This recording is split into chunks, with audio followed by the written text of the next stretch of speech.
Então, muito boa noite a todos, bem-vindos, mais uma terça-feira, aqui reunidos no Grupo de Estudos de Direito Sistémico, este grupo que tem como objetivo a leitura de obras do Bert Hellinger. Neste caso estamos a ler uma obra do Dr. Sami Storch e Daniele Migliari, A Origem do Direito Sistémico. Isso mesmo, estamos neste momento na página 84, temos hoje connosco para fazer o acompanhamento o nosso querido René Schubert. Muito obrigada, René, muito obrigada pela sua dádiva, pela partilha do seu conhecimento com todos nós, que saímos daqui todos muito mais elucidados e enriquecidos com aquilo que partilha connosco. Muito obrigada, René. Recordo que este grupo foi originalmente criado pelo Dr. Hamilton, que convidou o Dr. Renato, a Alice Satinho, o Osvaldo, a Larissa, o Dr. Marcos Castro e que muito agradecemos também. Recordo que este grupo se reúne todas as terças-feiras, o encontro é gravado e disponibilizado mais tarde no canal do YouTube do Dr. Hamilton. Sejam todos muito bem-vindos. Hoje, para fazer a leitura, temos o Ronaldo. Obrigada, Ronaldo, desde já. E, René, eu passo para você agora. Muito obrigado, Manuela, pela apresentação, né? Lembrando a todos vocês que esse grupo já passou por algumas obras aí de Bert Hellinger, como a Manuela mencionou, né? Iniciando aí com o nosso querido professor Renato Bertatti, e que vocês encontram todas as aulas anteriores no canal do YouTube, tanto da Alice Satin como do Hamilton Rosa. E vocês podem reassistir aquilo e, inclusive, se surgirem dúvidas, também postar lá, né, no YouTube, que isso acaba chegando por aqui também, né? Mesmo que a gente esteja lendo agora a obra, né, de Sami Storch, nós podemos também, nas paradas, levantar questões que envolvam aí as constelações familiares, o direito sistêmico, né? Então, sem mais delongas, Ronaldo, vamos dar sequência aí na leitura. Diferenças do trabalho no judiciário e no âmbito terapêutico. Como você percebeu essas nuances que devem distinguir a prática das constelações no judiciário em relação ao trabalho de alguém que faz constelações no atendimento terapêutico? Vim percebendo gradualmente, observando o cabimento ou não de certas atitudes, comuns em outros meios, no ambiente judicial. Às vezes, o aprendizado veio graças aos erros. Nem todas as experiências foram bem-sucedidas, ou melhor dizendo, algumas foram bem-sucedidas no sentido de me mostrar não sei fazer. Lembro-me de uma experiência que tive na primeira comarca para onde fui e que estava sem juiz há muito tempo. Um rapaz estava preso ilegalmente há 1 ano e meio, por causa de uma queixa na polícia de uma mulher que o acusava de agredi-la fisicamente, mas não havia qualquer processo ou mandado de prisão. A polícia simplesmente recebeu a queixa, foi lá, o prendeu e ninguém o soltou. O rapaz ficou esquecido, preso na delegacia, uma comarca distante e sem juiz. Durante a audiência, a mulher falou que tinha 5 filhos, cada um de um pai diferente. O rapaz que estava preso foi o seu 6º companheiro. A agrediu e a polícia o prendeu. Depois, ele disse que o fez por ciúmes, porque ela o teria traído. Anteriormente, já tinha havido outra ação semelhante, por conta da queixa da mesma mulher em relação a outro ex-companheiro. Então, durante a audiência, notei que ali se sentia em dívida. Era a mulher. Ela se sentia culpada, porque o rapaz estava preso durante todo aquele tempo. Isso não significa que ele não cometeu um crime, um ato grave, ou que não deva responder pelos seus atos. Mas o fato é que ele estava preso ilegalmente há 1 ano e meio, sem processo judicial, advogado ou qualquer chance de defesa. Então, notando que ela se sentia envergonhada, pedi à mulher que olhasse nos olhos dele e perguntei como seria se ela lhe falasse: eu sinto muito. Só que, quando falei isso, a promotora de justiça, que estava sentada ao meu lado, praticamente deu um pulo e disse: mas como? Foi ele quem a agrediu. A mulher riu, envergonhada, porque sabia qual era a verdade, mas não podia falar. Ela teria vergonha de repetir a frase, mas, para mim, ficou claro que essa era a dinâmica daquele caso. Havia um sentimento de culpa pelo fato de o homem ter ficado 1 ano e meio na prisão. Pela postura das partes, era evidente que o homem se sentia a vítima e a mulher, vítima da agressão, era que se sentia culpada. Era uma dinâmica secreta, mas afirmar isso parecia absurdo. Como assim o homem agressor ser a vítima e a mulher que apanhou ser a culpada? Então percebi que não podia começar com aquele tipo de abordagem de forma assim tão direta. Nuances bem delicadas para lidar, certamente. Tratar de questões de gênero é delicado. Até para mencionar isso aqui é preciso cuidado, pois não se trata de inverter os papéis de forma genérica. Cada caso é um caso. Em geral, não há inocentes. Quase sempre o que há são pessoas frágeis, movendo-se cegamente e, assim, envolvendo-se em relacionamentos complicados.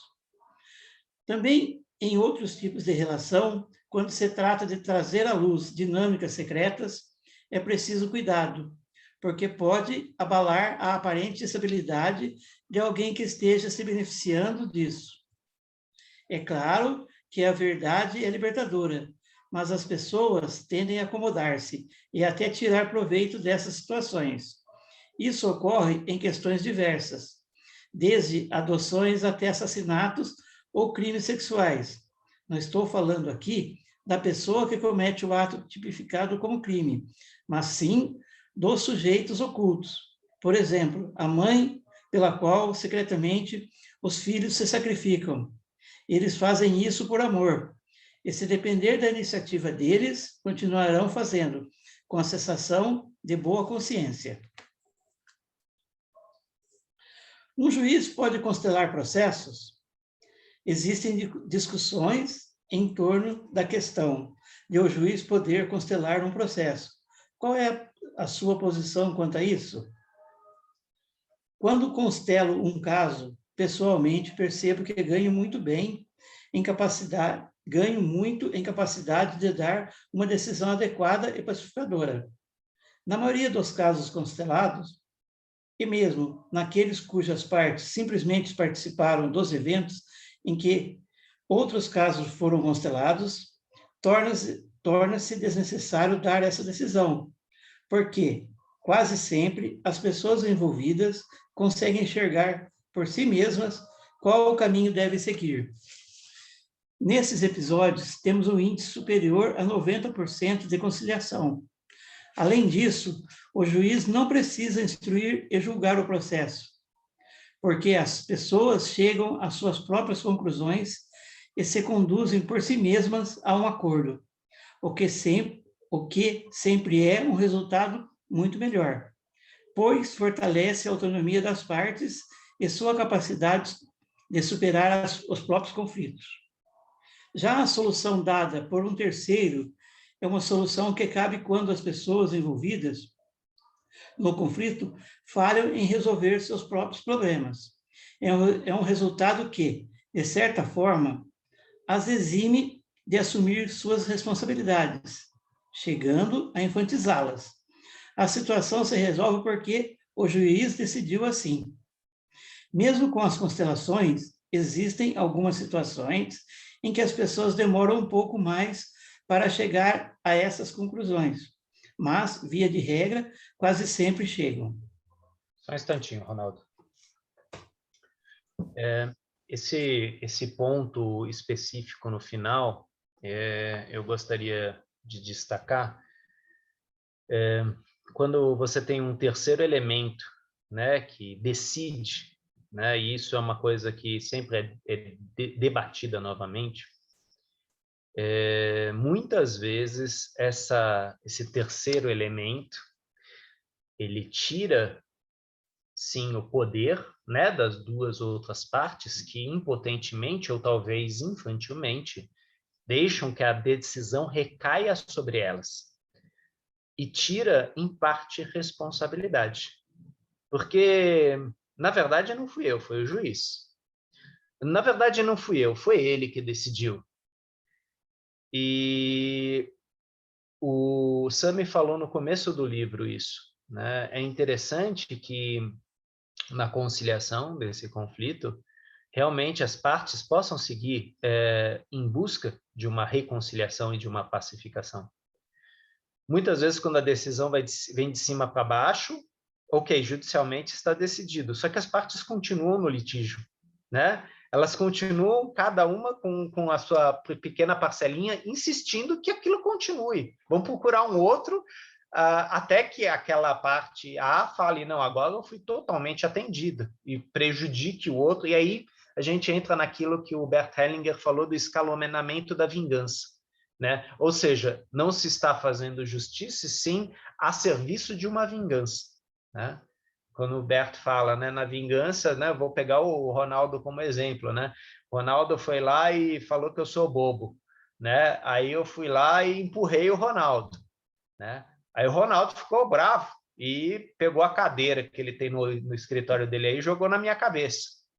E aí eu peguei uma arma e dei um tiro nele. Ou seja, né, quer dizer, à medida que eu vou tentar fazer ele pagar o que ele fez comigo, na maioria das vezes eu vou adicionar um extra aí que é meu, né? E às vezes de histórias passadas, né? Porque já muita gente fez eu engolir sapo, não vai ser o Ronaldo que vai fazer eu engolir sapo. Então, muitas vezes eu vou jogar uma carga sobre o Ronaldo, que é em cima do mal que ele me fez, mais um pouco dos maus que me fizeram. E assim, a gente vai subindo, o Ronaldo do lado dele, com todo motivo, vai fazer igual. E aí o Bert Hellinger falou, como que você não entra nesse escalonamento de vingança? Você retribui, ou melhor, você equivale, né? Equilibra entre dar e tomar, mas um pouco menos. Ou seja, né? O Ronaldo me chamou de bobo. Eu empurrei ele. Aí ele foi lá, foi com a cadeira em cima de mim. Se eu não parar e pensar, cara, isso vai ficar cada vez pior, e depois de eu tirar as lascas de cadeira de cima de mim, eu chego nele e vou empurrar e só dou um toque, assim. Por exemplo, o Ronaldo vai perceber, tá, ele devolveu, mas não com agressividade, quer dizer, ele deu um passo para trás. Em alemão, a gente tem um ditado que fala der Klügere gibt nach, ou seja, o esperto dá um passo atrás. O esperto, ou melhor, o inteligente, dá um passo atrás. Talvez seria o sábio. O sábio dá um passo atrás. Quer dizer, se eu continuar indo para frente, eu vou tentar fazer o Ronaldo engolir a minha verdade. E o Ronaldo, por outra partida, vai fazer com que eu engulha a verdade dele. Isso não tem fim, né? Agora, voltando, eu fiz uma grande volta aí, né? Ronaldo e eu não estamos conseguindo resolver isso e a gente chama a Manuela, né? E a Manuela bate palma assim, ela fala, vocês dois meninos, seus bobos, parem já com isso, né? E coloca o Ronaldo de castigo, coloca eu de castigo, fala, vocês não vão participar do grupo por duas terça-feiras seguidas aqui, né? Eu vou continuar muito bravo com o Ronaldo. Ronaldo muito bravo comigo. Só que a gente vai ficar bravo de mais uma pessoa, a Manuela. Resolveu a questão? Ainda não. Então é isso que Sami nos fala como fazer uma intervenção sem que eu caia no triângulo dramático de Karpman, no lugar de salvador, né? E eu, vítima ou eu, agressor, Ronaldo, vítima ou agressor, né? Criança, adulto, esperando o salvador da pátria, né? E não existem salvadores, né? Existe sim aquele adulto que vai mostrar para o Ronaldo a parcela dele e para o René a parcela dele. E, literalmente, vão para o canto de vocês pensar, mas não como castigo, né? Vamos pensar nas consequências, porque da próxima vez essas consequências vão elevar-se. E aí você dá a responsabilidade na mão daquele indivíduo, né? Seja do Ronaldo, seja do René, nessa situação aqui dos dois, né? E aí a Manuela, na verdade, intervém. Eu sei o lado do Ronaldo, eu sei o lado do René. Como que Ronaldo e René vocês querem resolver isso sem que vocês se espanquem? É possível? Né? Então, ela está lá no meio, né, dos dois, mas ela está chamando o adulto dos dois, não a criança. Só para dar uma volta aí. Tatiana, você levantou a mão, por favor?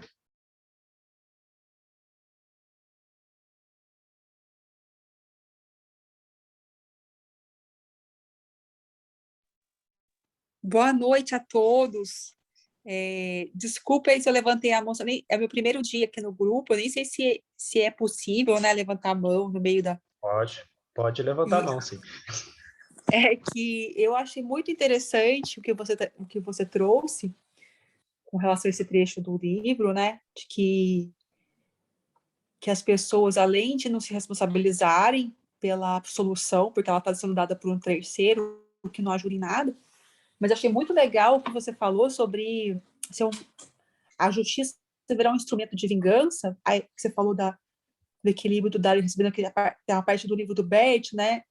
Aí eu levantei a mão para te perguntar, né? O que você acha? Não sei se eu entendi errado, estou fazendo um link errado, mas assim, aquele livro do Bert que ele fala isso, aliás, ele fala em vários livros, né? O equilíbrio entre dar e receber no casal, que o pessoal faz um mal para o outro, aí o outro vai lá e faz um mal um pouco maior, aí o outro vai lá e faz um pouco maior. Que a solução, assim, seria a pessoa te faz um mal na relação, está sujeita ao relacionamento, as pessoas se magoam, aí você faz um mal um pouco menor e vai voltando pro amor, né? Aí quando você falou isso, me ocorreu assim, ó, como as pessoas, às vezes, elas acabam indo para a justiça e usam o processo, assim, mas no fundo tem um amor que é uma dor, e elas usam, elas querem continuar se amando, vamos dizer assim, é o amor, só que elas não conseguem assim, se vincular, às vezes, eu não sei se estou conseguindo ser claro, sabe? E elas ficam assim, provocando, assim, mas na verdade não conseguem se desligar uma da outra, porque no fundo tem um amor que não está sendo visto. Não sei se eu estou expressando bem, sabe? Um amor cego, né? Um amor cego, e nesse caso o conflito é uma forma de união, né? É muito interessante, né? A gente já falou isso no grupo aqui, que o conflito une, né? E a gente geralmente fala, não, o conflito separa. Não, quando a gente está na justiça, no conflito, a gente está tentando unir, né? Só que, logicamente, a partir do filtro de cada um, né? Eu estou com o meu filtro, o Ronaldo está com o filtro dele, e já que nós dois, no nosso lugar infantil, nós não conseguimos enxergar a perspectiva total, entra um terceiro elemento, né, que pode ser um mediador, pode ser um advogado, pode ser um promotor ou o juiz, que vai tentar puxar o adulto, né, do René, do Ronaldo, e, ok, sobre o que vocês podem se responsabilizar aqui? E talvez até levantar essa questão do amor, porque nessa situação que o Sami falou, né, que ele disse, né, como não fazer, ele percebeu na hora que aquela mulher, sim, ela tinha sido agredida, mas, o cara ficou 1 ano e meio preso, sem direito a advogado, sem direito a julgamento, e havia uma carga sobre essa mulher, né? E, ok, como que eu vou colocar isso para que ambos percebam que houve uma retaliação e houve uma tentativa de reequilíbrio no meio dessa confusão toda, mas as duas partes têm que olhar para isso. ele e ela. E as duas partes têm que ver se existe a possibilidade de transformar esse ódio em amor, né? E nesse sentido, o Bert Hellinger fala, né, como esses sentimentos eles vão caminhando, ódio e amor. E muitas vezes, num litígio, toda a força do meu amor é utilizada para tentar destruir o outro. Ou talvez fazer com que o outro entenda que sem mim ele não pode ser. Né? Logicamente, isso é uma versão um tanto quanto narcísica. Ou talvez eu quero que o outro entenda que ele levou um pedaço meu e eu quero de volta. O que também não é possível. Né? São relações narcísicas.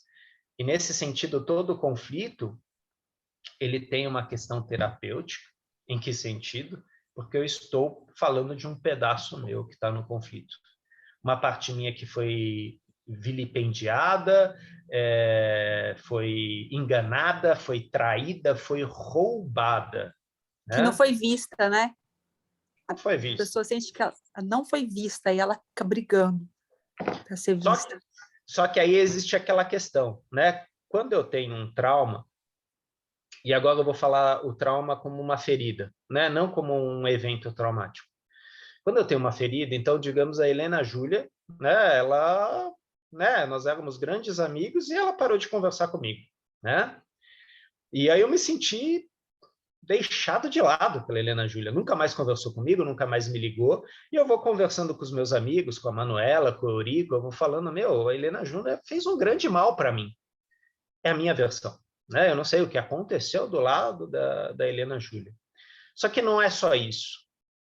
Eu vou pensar nas vezes que, na briga minha com a minha irmã, minha mãe deu preferência para minha irmã e não a mim. Nas vezes, nos meus relacionamentos, onde foi ela que chegou e falou, olha, acabou. E não me deu chance de eu terminar. E assim, tudo isso vai acumulando e eu jogo uma carga sobre a Helena Júlia que não é só sobre aquele conflito. Foram vários que foram se condensando. Né? A gente fala em psicanálise, muitas vezes, de sentimentos encrudecidos. Né? Ou seja, é uma meleca que mistura raiva, tristeza, mágoa, enjoo, vergonha. E quando a gente joga aquilo, realmente, aquilo parece uma granada de fragmentação. Mas não é só a Júlia. Eu estou falando de relacionamentos. Putz, como é difícil para mim lidar quando eu acho que eu fui traído. Porque até agora, nessa situação, eu não falei o que aconteceu do lado da Helena Júlia. De repente, a Helena Júlia perdeu a casa dela, perdeu o celular dela, foi despejada, mudou de país, né? Adoeceu. São tantas coisas que podem acontecer. E aí entra aquela coisa, será que eu, adulto, sei lidar quando eu sinto que eu sou abandonado? E às vezes eu respondo como uma criança. Em muitos aspectos, nós adultos vamos procurar um juiz ou vamos procurar um terapeuta de casal desse lugar de criança. Ela me machucou, eu não aceito que ela fez isso comigo, né? E aí, tal qual uma professora, o terapeuta, o juiz, ele pode decidir de cima para baixo, e como a gente está vendo aqui, essa decisão, ela não resolve, né? É uma decisão absolutista, é lá de cima para baixo, tal, vai ser assim agora. Ou tentar estimular nesses dois elementos, nessas duas partes, a consciência que eles têm do conflito. O que você pode fazer? Qual a parte que você pode fazer? E qual é a tua dor? E aí eu viro para a outra parte, o que você pode fazer e qual que é a tua dor? E na hora que as duas partes veem isso acontecendo, você escalona não na vingança, mas você escalona talvez na maturidade, na consciência. Então, realmente, talvez não dava mais para a gente continuar a nossa amizade, porque a gente só brigava. Mas agora que eu sei que ela foi embora por tal motivo, e eu fui pelo outro, eu posso dizer, eu sinto muito pela forma como eu fiz. E aí o outro, de repente, olha e fala, eu também sinto muito. Né? Não foi a maneira mais adequada. Né? porém, você também... Sim, eu sinto muito pela forma como eu fiz. Então, você puxa para esse adulto, né? Isso era uma coisa que já tinha se percebido através da psicologia forense, né? Tanto que a interface entre justiça e psicanálise já é um tanto antiga, né? Porque muitas vezes você olhava e falava, meu, parece um jardim de infâncias que está acontecendo aqui, né? E esse jardim de infâncias aqui, a gente tem vários que têm acesso a ele, eu inclusive, né? Dependendo da situação, eu não sei lidar, eu infantilizo, eu fico imaturo para aquela situação. E aí, às vezes, a carga que eu jogo sobre um juiz é aquela coisa, resolve aí, pai, né? E um pai sabe muito bem, né, que ele vai para o céu e para o inferno várias vezes no mesmo dia, porque a decisão é daqui de cima para baixo. Vai ser assim. Vocês vão ter que me engolir. O Sami está falando que não é essa forma que ele gostaria de pacificar, né? Porque se você faz dessa forma, as duas crianças falam, tá bom, mas assim, o conflito continua de bracinho cruzado. Eu vou dar um jeito de ferrar a Helena Júlia mais para frente, o Ronaldo também, e se eu conseguir pegar o juiz, ou seja, a Manuela, de jeito, eu vou pegar também. Então, estamos lidando com seres humanos que têm partes dentro de si, né? E o Bert Hellinger chama aí a análise transacional, né? O adulto dentro de nós, o pai amoroso, o pai severo, a criança ferida, a criança espontânea, são as várias partes que nos habitam, né? E o Sami também conhece isso, ele também está trazendo isso. Quer dizer, num conflito, a gente tem essa visão tanto do conflito de linguagem, de jurisprudência, como conflito afetivo, psicológico, muitas vezes oculto. A serviço do que eu mantenho esse conflito? E às vezes não é a serviço apenas meu e do sistema da outra parte. Nós todos estamos em conflitos, e muitos conflitos anteriores, várias camadas conflitivas. Ronaldo, por favor. Eurico, depois vamos para você.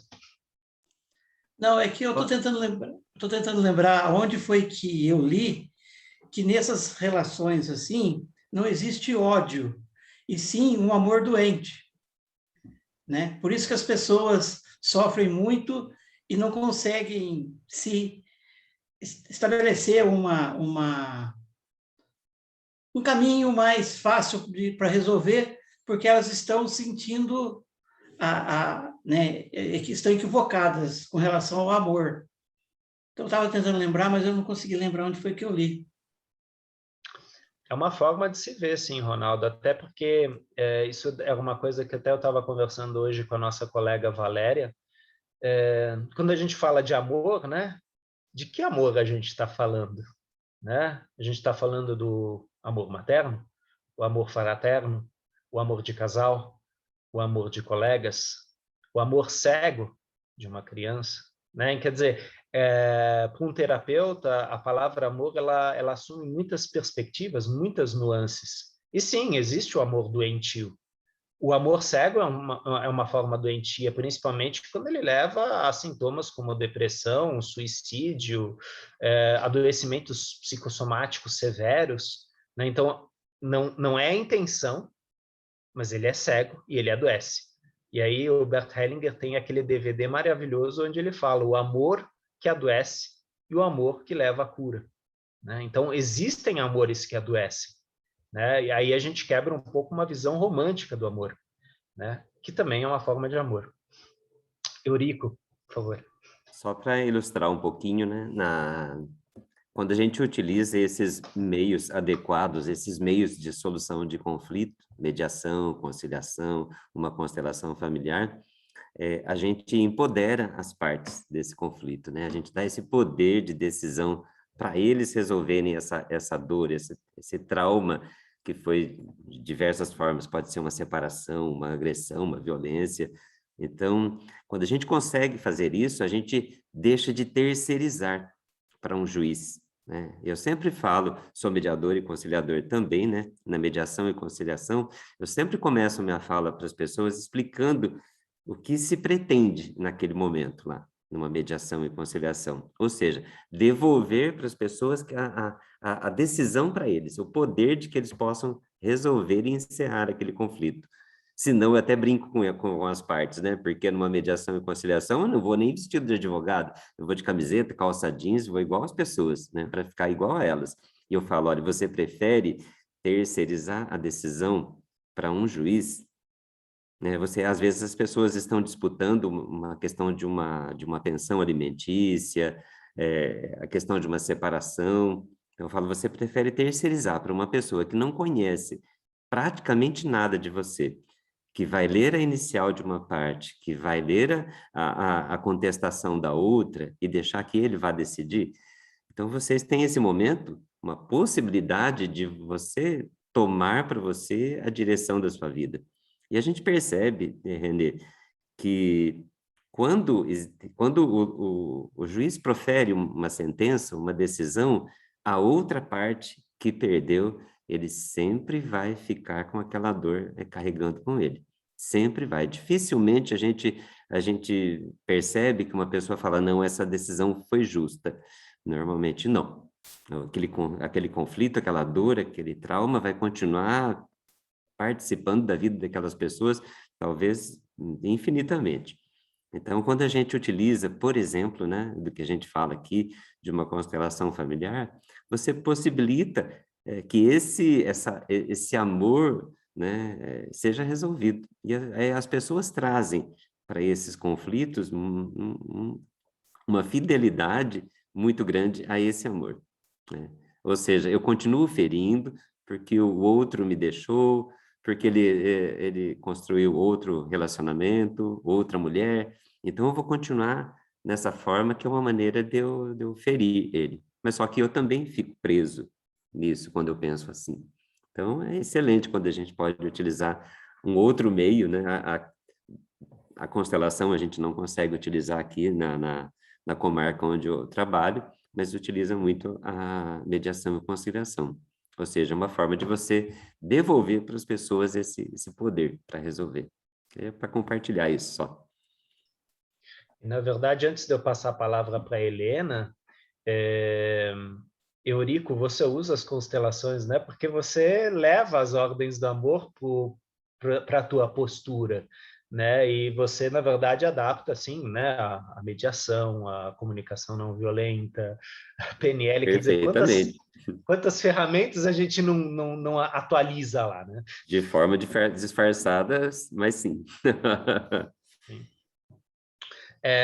Nesse sentido, né, eu gostaria que, se vocês ainda não viram, no nosso grupo de estudos de direito sistêmico lá no Facebook, eu coloquei aquele artigo do colega Marcos Castro, onde ele fala, né, da utilização das constelações familiares na linguagem.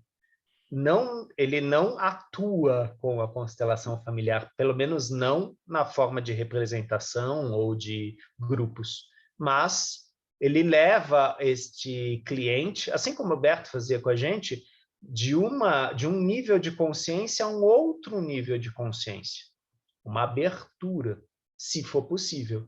E na maioria das vezes, a pessoa, assim como o Sami falou dessa mulher, né, que tinha sido agredida pelo marido, estão procurando assim uma solução, só que ela está equivocada.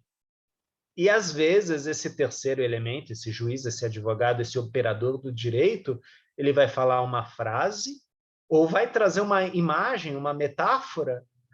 A pessoa vai falar: nossa, sabia, doutor, que eu nunca pensei desse jeito? Uhum. E às vezes se desenrola toda uma coisa, né? Eu gosto dessa metáfora, né, da justiça cega, com uma balança numa mão, mas uma espada na outra. Qual das duas vai ser utilizada? Ela vai utilizar um ou outro, né? E ela é cega. Sim, sim. Ela, teoricamente, não deixa o afeto interferir nas decisões dela, né? Ela escuta, mas ela não vê, né? Então, a gente tem várias metáforas em cima desse símbolo. Mas o interessante é a balança de um lado e a espada do outro. A espada né? vai cortar, invariavelmente. Vai cortar. Agora, a balança, se os dois, cada um assumir o seu peso e sua medida e falar, ok, isso aqui eu tomo para mim, isso aqui é meu. Né? Aí talvez a justiça coloque descanse a espada no ombro e fique com a balança. Ou Sim. qual dos dois, né? Sim. Pelo menos essa é uma genial. forma lúdica de ver isso. Eu sei que vocês podem ver de outras formas isso também. É genial, a gente utiliza, é o que você falou, né? A gente às vezes não pode utilizar uma constelação com representantes, mas as falas que o Bert trouxe para a gente, que a gente compartilha aqui no grupo, a gente utiliza isso o tempo todo, o tempo todo. Por favor, Helena Júlia. Oi. Essa semana, vou compartilhar uma situação que eu vivenciei, que aí tem a ver com o que o Eurico está falando, e o que o Ronaldo comentou do ódio, né? Eu, no momento, não estou atuando com constelação, mas é uma coisa que é tão natural que muitas vezes eu estou conversando com alguém que às vezes vem trazer um problema e é difícil não pensar, gente. Então, assim, muitas vezes vem algumas falas, algumas coisas da constelação e eu acabo compartilhando com a pessoa. E essa semana, uma amiga está com uma questão que, inclusive, hoje está no juiz, né?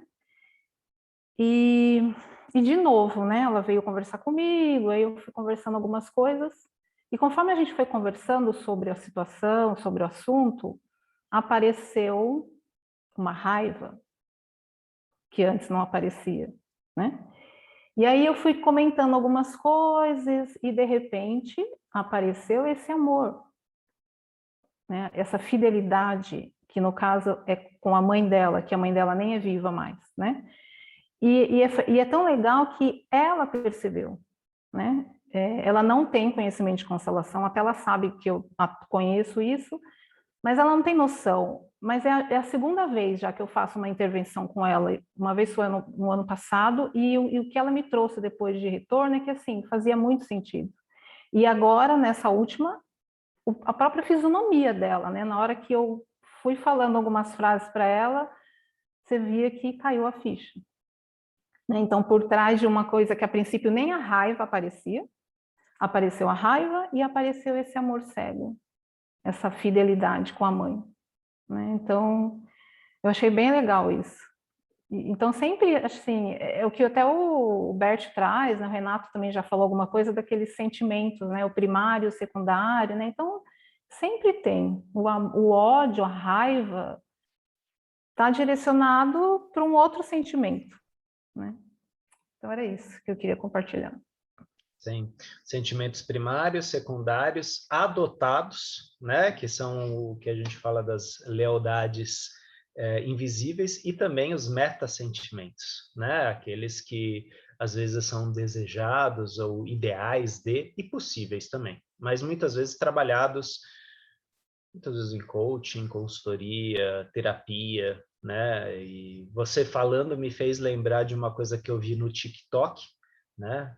Sim, a gente às vezes perde um tempo no TikTok, mas esse foi bem interessante, né? De um rapaz, de um casal, e a menina começa o TikTok falando o que acontece quando você está acostumado com relacionamentos tóxicos, né? Ela está olhando para o namorado dela e o telefone do namorado toca. E aí ela fala, amor, o telefone está tocando. E ele fala, vê para mim quem é. Ela já assusta assim, ele fala, a senha é tal. Ela pega, é uma mensagem do seu amigo. Lê para mim o que está escrito. Aí ele está perguntando se você quer sair com ele no sábado. E aí ele fala, não, eu vou estar com você, amor, tal. E aí ela fecha a cara e fala, qual que é o jogo? Ou seja, ela está tão acostumada a entrar naquela coisa dos ciúmes, da paranoia, da briga, que mesmo quando não há motivo para briga, não, peraí, tem alguma coisa errada aqui. Então, muito bem feito, né? Quantas vezes a gente não está num padrão repetitivo, ou talvez numa crença limitante, que às vezes é uma lealdade a uma mãe, a uma avó, né? Vou pegar um exemplo simples, né? Homem não presta, né? Quantas vezes talvez eu ouvi minha mãe falar isso, né? Eu como homem, ou talvez minha irmã como mulher, e talvez isso foi repetido também pela avó, ó, homem não presta. Como eu vou atualizando isso nas minhas relações? E aí, se em algum momento, numa relação, novamente eu vou falar da minha amizade com a Helena Júlia, né? Eu faço uma brincadeira, né, desagradável, Helena Júlia olha para mim e fala, homem não presta mesmo, né? Putz, olha só, viés confirmatório. Minha mãe estava certa, minha avó estava certa, homem não presta, né? Então, são coisas, são padrões, eles vão se repetir o tempo todo, a gente vai ter que conversar com essas partes internas nossas, infantis, adultas, machucadas, imaturas, porque os relacionamentos o tempo todo vão nos desafiar, né? E passado, presente e futuro estão em nós. Só que muitas vezes a gente escolhe estar ou no passado ou no futuro. E o único lugar onde a gente tem força é no presente. E no nosso lugar. Né? Isso é uma coisa que o Hellinger trabalha nas constelações e que, por exemplo, Eckhart Tolle trabalha muito, né? O poder do presente, né? Nas meditações dele, ou então Thomas Hübel também. Né? Quer dizer, no presente, será que eu consigo olhar para esse conflito aqui agora e rememorar quantas vezes eu estive exatamente no mesmo lugar?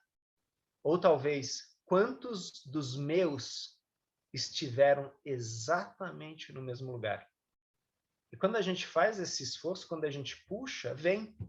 É que nem quando a gente vira para o nosso cliente e fala, tem mais alguém na sua família? Geralmente a primeira resposta é não. Mas agora que você perguntou, sabe que tinha? E aí fala, minha mãe, o meu pai, meu tio, a bisavó, né? Vai puxando a capivara, né? Dos conflitos semelhantes. Nós, como facilitadores, nós não olhamos para o sintoma, nós olhamos para a repetição de padrões. Né? O sintoma, logicamente, ele aponta para algumas coisas, mas o sintoma sozinho, né? Agora, um crime, muitas vezes ele tem um padrão. Né? Um ato criminoso tem um padrão. No caso que o Sami falou, de uma mulher que tem 5 filhos, um de cada homem, já tinha feito uma queixa de agressão contra um ex-marido e levou à prisão o 6º marido e companheiro. Quer dizer, existe um padrão aí. A gente não está olhando para quem é bom, quem é mal, quem é sacana, quem não é. Mas tem um padrão aí. Né? E se de repente o juiz, o operador de direito, conseguir fazer a pessoa olhar para esse padrão. Freud chamou isso de neurose de destino. Quando a gente se percebe preso num fio repetitivo. Logicamente, isso acontece com as outras pessoas, não com a gente. Nossa vida é nova todos os dias, né? Todo mundo repete. E essa repetição, inclusive, tem a ver com a nossa personalidade, ela tem a ver com a nossa cultura. E aí, quando eu falo de cultura, Manuela tem uma, Eurico tem uma, Josiane tem uma, cada um de nós tem uma cultura. E cada um de nós está preso num transe cultural repetitivo do nosso sistema. Né? Casamento, às vezes, dá certo quando a gente pega transes enviesados, parecidos. Né? Ou seja, o meu nó combina com o nó do Eurico e a gente vai brigar junto com esse nó. Né? E a gente não consegue se separar, porque esse nó nos une. Ai, como é bom brigar com o Eurico internamente. Né? Do lado de fora a gente se xinga, mas também não se separa. Né? O tempo todo estão lá trocando farpa. Aí você fala, pô, mas por que você não se afasta? Ele não deixa. O Eurico não deixa, ele fica me ligando. Quer dizer, eu vou retroalimentando aquele conflito. Até que, de repente, chega alguém e fala, nossa, a relação de vocês só funciona assim, né? Se eles não brigassem, vocês não estavam juntos, né? Ai, gente, que cruel isso. Acontece, né? Para algumas pessoas. Vamos continuar mais um pouquinho? Vamos. E quando não chegam a esse ponto, você precisa decidir? Nos casos em que preciso dar alguma decisão, consigo ser mais isento do que era antes da constelação. Como já falamos antes, todos nós temos nossas lealdades e pontos cegos, segundo nossa própria história e sistema familiar. Qualquer pessoa está sujeita a emaranhamentos sistêmicos, e são justamente eles que atraem inconscientemente situações difíceis na vida. E essa característica independe de constelar ou não uma questão. Por isso que o juiz, ainda que se comprometa com o dever de imparcialidade, não é neutro, tem suas próprias imagens internas, advindas de suas experiências pessoais e sua memória sistêmica inconsciente. No entanto, quem é o justo? Quem tem total capacidade de fazer um julgamento sem nenhum erro ou viés, de julgar a todos e qualquer um, só Deus. Então, estamos falando de uma capacidade, condição que é divina. E o juiz, por ser um homem, por ser humano e, portanto, limitado, está muito longe disso. Ele não é Deus. Ele deve procurar desenvolver ao máximo essa capacidade de se distanciar e enxergar o que está além, por trás do conflito, para ser o mais justo possível, para evitar ser influenciado inconscientemente por suas próprias questões familiares. O que é preciso para se aprimorar o máximo possível dessa neutralidade, se aproximar o máximo possível dessa neutralidade? Veja, é claro que as experiências e as histórias pessoais constituem nossa bagagem, nosso conhecimento, e isso tem valor. Mas as minhas experiências pessoais não são necessariamente as mesmas das pessoas que estão sujeitas às minhas decisões em cada processo. Ao olhar para questões de outras pessoas, preciso me desapegar das minhas experiências e olhar fenomenologicamente para esse sistema que está a cada momento diante de mim.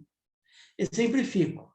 Se o juiz tiver uma experiência de decepção no casamento, se separou e distanciou da ex-mulher, e isso, para ele, foi uma solução que considera satisfatória, não significa que, em outros casos, a solução deve ser a mesma. Para outro casal, talvez o melhor caminho seja a reconciliação, voltarem a viver juntos. Para um terceiro, pode ser melhor um divórcio respeitoso, com o acordo de manterem a proximidade para lidar com os filhos. Se o juiz teve uma experiência na infância na qual foi marcado pela violência entre seus pais, de modo que sua mãe necessitava de proteção, isso não significa que, em todos os casos, a violência ocorre da mesma forma. Cada caso é um caso. Contudo, pode haver uma tendência do julgador e de qualquer pessoa a julgar conforme suas vivências, marcas e emaranhamentos passados, e não se expor ao fenômeno que é novo a cada momento. Assim, os pontos cegos de cada um os pontos cegos que cada um tem o sujeitam a cometer enganos e emitir um julgamento. A constelação facilita justamente a identificação dos pontos cegos. Nesse sentido, você sente as constelações o auxiliam a ser mais isento? A constelação facilita que o juiz tenha uma visão mais ampla. A partir de uma constelação, ele pode dar um passo atrás, pode olhar para um contexto mais amplo e, com isso, chegar a um julgamento mais justo. A constelação permite experimentar outras opções que possam contemplar soluções mais justas e mais pacíficas. Pude fazer alguns experimentos durante o meu treinamento em constelações.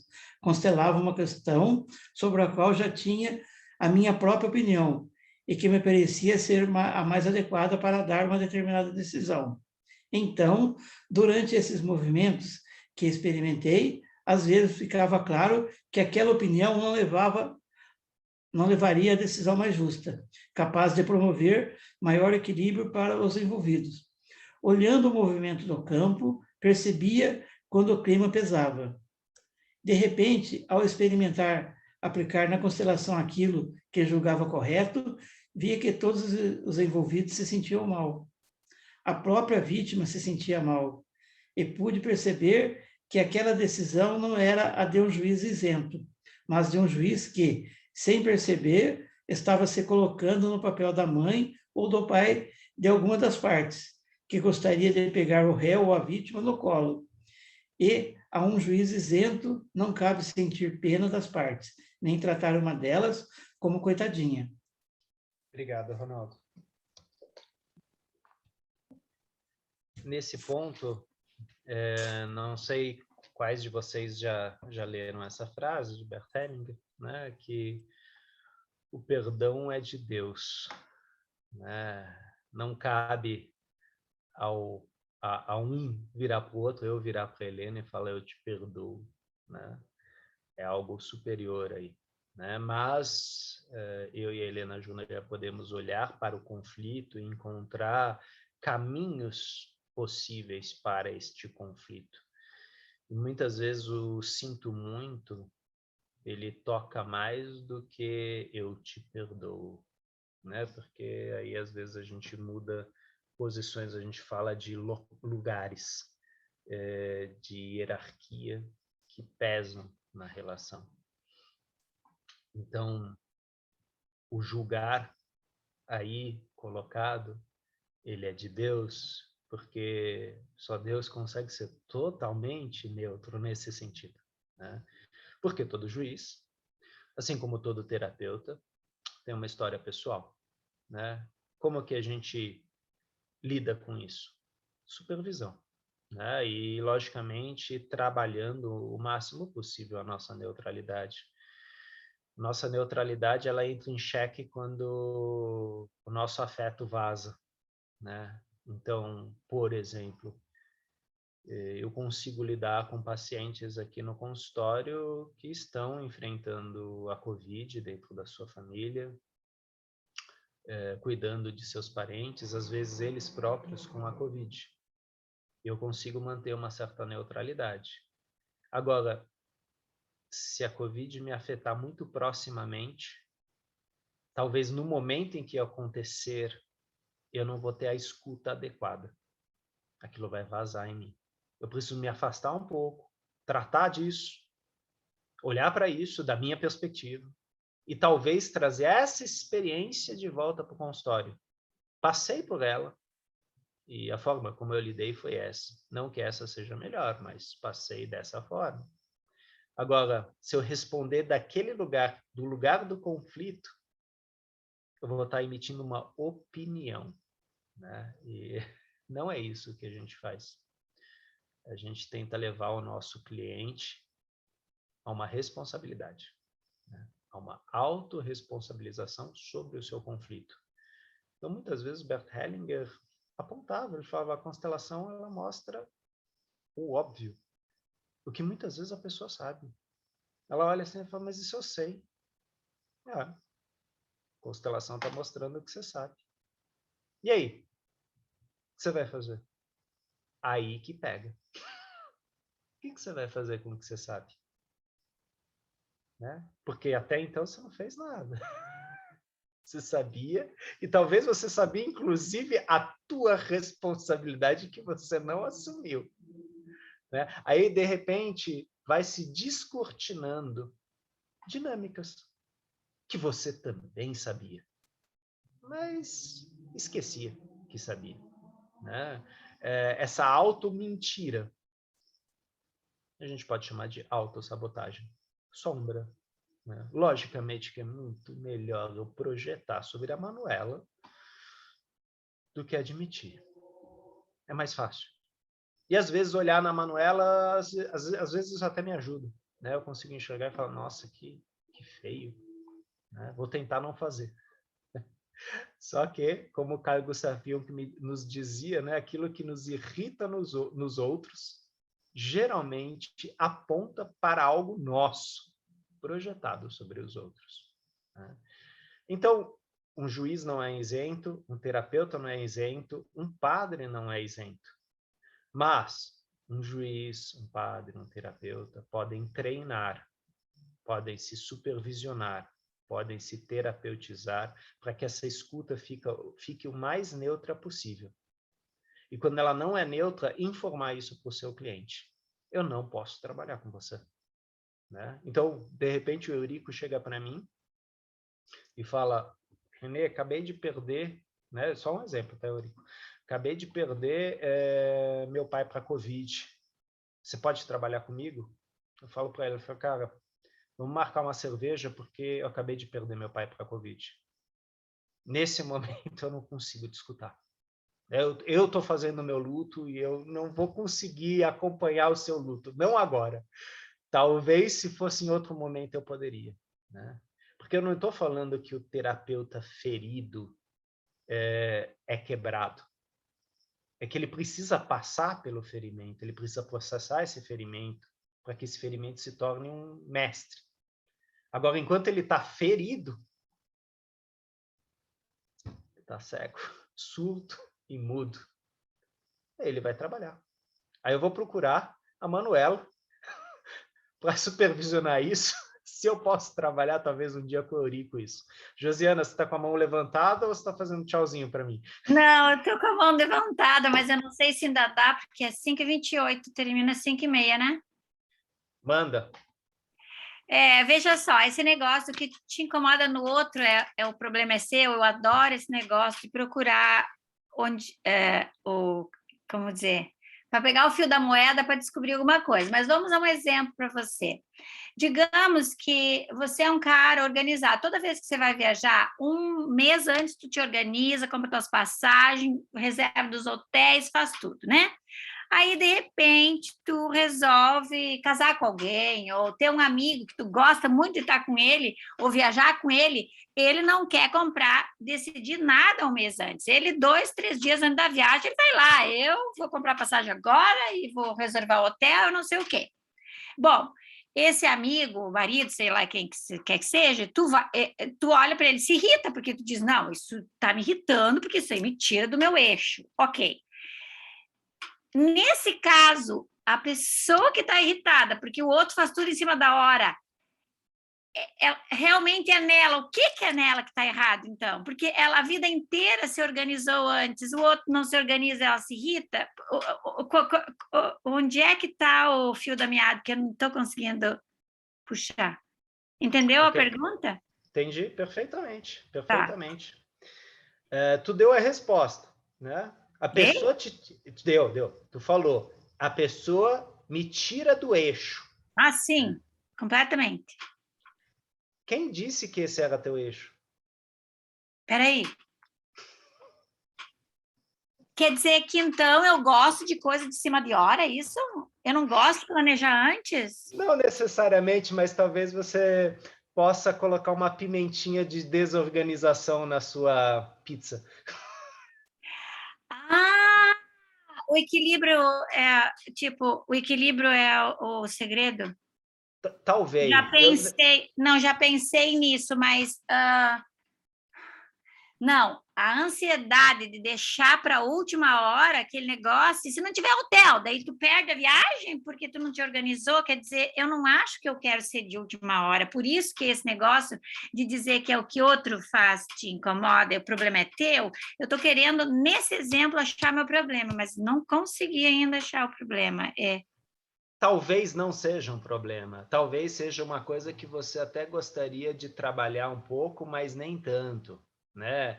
A gente fala também de tipos de personalidade diferentes. Então, o introvertido, ele olha para o extrovertido e não entende.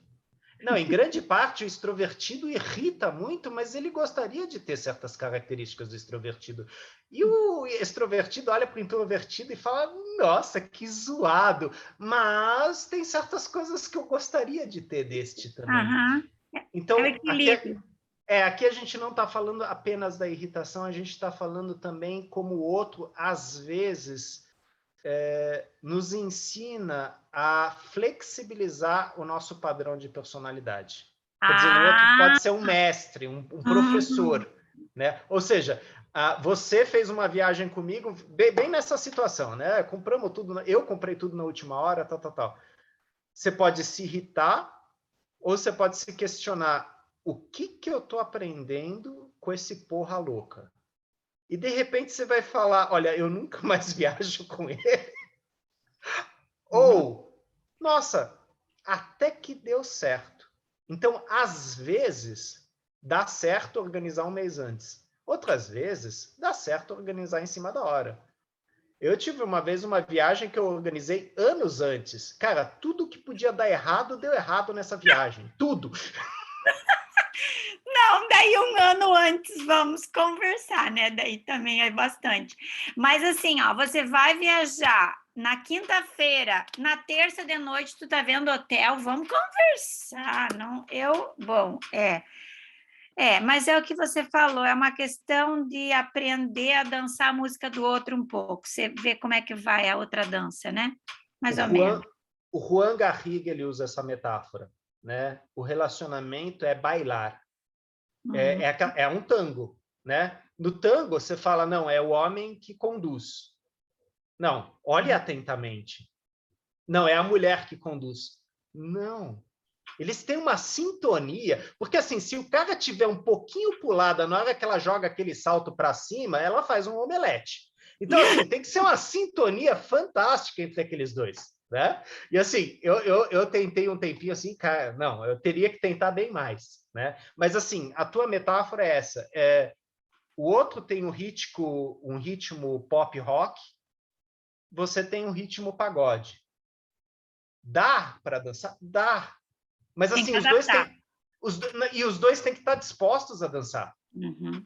Né? Porque não vai ser só pop rock, não vai ser só pagode. Uhum. De repente, a gente vai descobrir que a MPB consegue juntar os dois. Uhum. X.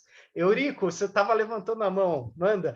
E só para ilustrar, eu gosto de ilustrar nos workshops esse exemplo, essa metáfora que a Josiane trouxe, que eu falo sempre assim, tudo aquilo que a gente rejeita, a gente aprisiona com a gente, né? Se de repente eu não gosto, ninguém com cabelinho careca assim, né? Igual tá aí o Renê fez aí, né? Se eu rejeito isso dentro de mim, toda vez que eu encontro alguém com esse corte de cabelo, aquilo vai me afetar, aquilo vai me indignar, aquilo vai atuar sobre mim. Mas atua por quê? Porque eu não aceito, eu não gosto desse corte de cabelinho raspado aqui, entende? Quando eu trabalho em mim, a aceitação não faz diferença. Pode o Ronaldo também estar cortado o cabelinho aqui, não vai fazer diferença para mim, não vai me afetar, eu posso até gostar. Para mim pode ser até legal, como eu compartilhei com o Renê, mas eu não tenho aquela rejeição, eu não aprisiono esse sentimento dentro de mim de não aceitar, né? Falar, nossa, o Renê é um cara tão bonito, cortou o cabelo assim, né? Quando eu vejo outra pessoa dessa forma, se eu tenho isso aprisionado em mim, é isso que vai me chamar a atenção, né? Aquele que faz as coisas tudo de última hora. Então, esse é o que vai me irritar. Por quê? Porque eu não aceito que o outro seja dessa forma diferente, entende? Eu entendo um pouco assim dessa forma também. Isso é interessante também. Eu não aceito o diferente. Eu gostaria que fosse igual a mim. Isso é interessante. Sim, exato. Mas o dito popular o que incomoda nele, na verdade, eu tenho em mim. Não é exatamente, eu não tenho em mim. Eu gosto de planejar antes, eu não gosto de planejar em cima da hora, então não é que eu sou igual a ele, olha como é confuso na cabeça, até é difícil de explicar, tá vendo? Eu acho que vai te incomodar porque você não aceita, porque tem um julgamento dentro de você, tem uma exclusão para isso, você rejeita esse tipo de comportamento de fazer tudo de última hora. Gostei, isso daí é bonito, esse aí... Então vai te chamar, é como se você não gostasse de camiseta preta, eu estou de camiseta preta, tem várias pessoas aqui, mas quem está de camiseta preta sou eu. Então você não gosta, você não aceita, aquilo vai te chamar a atenção, entende? Perfeito, porque então o que te incomoda no outro te abre uma lanterna de algo em ti. Então, o que é em mim é o que eu não aceito dele ser diferente. Não que eu quero ser de cima de hora, entendeu? Agora eu entendi. Não necessariamente tu quer ser daquele jeito ou tu é daquele jeito. Você Existe rejeita. uma luz, existe uma rejeição a alguma coisa daquilo. Valeu, gostei demais. Vai te acender sempre essa lanterna, né? Da camiseta, Gostei demais. cabeça do Renê, né? Vai sempre te acender essa lanterna toda vez que você passar por essa situação. Porque Ótimo. você tem uma rejeição, né? Não, essa foi muito ótima, porque eu ouço no meu grupo de estudo também, esse negócio, o que te incomoda no outro, na verdade, tu tem. Eu digo, mas que porcaria, tem umas coisas que eu não acho que tenho, não tenho. Como que é que tem? Genial. O negócio, tem que dar uma voltinha para pegar o negócio. Tá aprisionado dentro de você. Ensinamento do Jung, né? É a rejeição do diferente. Quero igual a mim. Foi Renê, ótimo. pode falar melhor do que eu aí, sobre isso, mas o ensinamento aprendizado do Jung. Com você, Renê. Helena, você quer contribuir ainda? Você levantou a mão? Eu só ia comentar que eu tenho vivenciado muitas coisas, né? Trabalhado muitas coisas em mim, e de diferentes formas me veio a palavra controle. Eu sou uma pessoa também que gosto de organizar, planejo viagem, faço lista, só não deixo a mala pronta, mas é tudo pronto. E já achava que eu estava flexível, mas de uns tempos para cá sempre vinha esse tema, controle, entendeu? Então foi uma coisa que me veio conforme ela foi falando, o quanto eu ainda não tô, o que eu ainda tô querendo controlar, entendeu? E a gente não tem controle, né? Nada na vida. Só a gente acha que tem, mas não tem. Então é uma reflexão que eu tenho feito há bastante tempo. E vem, então assim, vinham sinais, quando eu ia olhar, investigar, aparecia de novo essa palavrinha controle. Ou era em filme, ou era em música, algum texto que alguém mandava, o trabalho terapêutico, entendeu? Então, assim, eu estou trabalhando ainda. Então foi outra coisa que veio. Valeu, Helena, é isso mesmo, eu gosto de controlar as coisas. Quer dizer, se eu faço uma programação um mês com antecedência, eu acho que estou fazendo com que a viagem vai dar mais certo, mas, né? Valeu, é isso mesmo. Eu agradeço aí as perguntas, as colocações de todos os colegas, a leitura do Ronaldo. E eu sei que nossas colegas que estão em Portugal, Manuela e Silvia, agradeço que vocês estão até tão tarde aqui. Passo a palavra para você, Manuela, por favor, você fazer o nosso encerramento aí. É sempre um prazer estar aqui com vocês, neste grupo, mesmo sendo tarde. É sempre um prazer ouvi-lo, ouvir as suas explicações, Renê, e as colocações de todos os colegas. Eu quero dizer que eu hoje nem sequer estou em Portugal, estou em Espanha, portanto é mais tarde 1 hora,